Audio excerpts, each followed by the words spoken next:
Bonjour madame. Bonjour monsieur. Vous êtes? Marie-Louise. Ok, vous êtes sur FIM FM, FIM Guinée. En fait, quelle position? Vous êtes journaliste ou? Non, je ne suis pas journaliste, mais plutôt je suis para-journaliste, peut-être pour rire. Sinon, je suis l'assistante comptable de groupe Fréquence Média.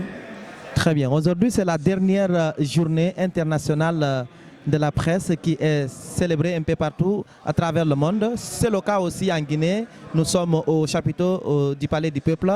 Quel regard avez-vous sur cette journée? Quelle est votre appréciation? Mon appréciation, je dirais, il est énorme.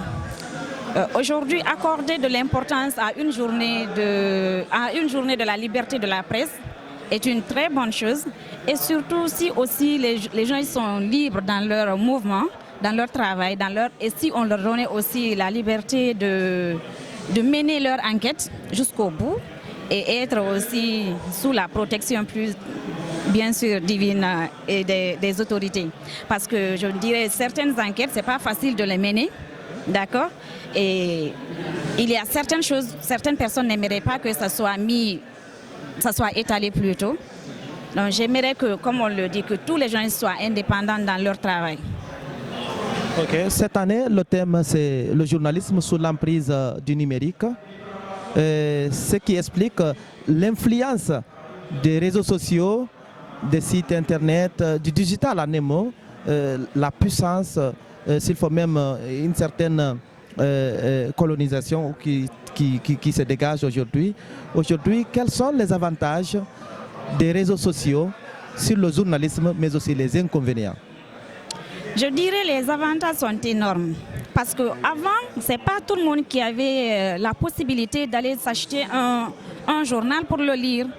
D'accord? Et les journaux n'étaient pas à la disposition de tout le monde. Mais aujourd'hui, dès que tu as la possibilité d'avoir une connexion et d'avoir un téléphone, comment on appelle ça, Android, tu as là le téléphone, tu peux te connecter et puis aller sur les sites, t'informer de ce qui se passe, soit dans ton pays, ailleurs et dans le monde entier. D'accord? Moi, je trouve que ça, c'est un avantage. Et l'inconvénient aussi, c'est que les gens ont eu la paresse de lire tous les documents écrits et autres, je crois. Ouais, par exemple, sur l'Internet aussi, c'est visible l'infox, les fausses informations diffusées. Oui, il y a les intox, bien sûr. C'est la raison pour laquelle il va falloir bien faire attention. Non seulement quand tu lis un document, quand tu n'as pas du tout, comment on appelle ça, la bonne information, ce n'est même pas la peine de mettre l'info sur le... Il faut faire la vérification avant. Il faut faire la vérification avant de diffuser. Très bien. Aujourd'hui, vers la fin de cette interview, quel est votre message à l'endroit des nouvelles autorités de la transition sur les conditions de vie des journalistes en Guinée? Je lancerai un appel aux nouvelles autorités, au CNRD, aux membres du CNRD et au président de la transition, d'accompagner les journalistes, d'accompagner les médias. Parce que je vous dis, ce n'est pas du tout facile. Ce n'est pas du tout facile. Quand on vous dit un journaliste, par exemple, il est payé à 200 000, 300 000, et imaginez, la personne doit non seulement payer son loyer, il a une famille à nourrir et autres. Le transport est là. Le transport, exactement. Et avec ça, ça ne peut pas aller. Et deuxièmement, les patrons du média aussi, ce n'est pas évident. Il va falloir les assister, il va falloir les, comment on appelle, il va falloir les aider. Merci beaucoup. Merci.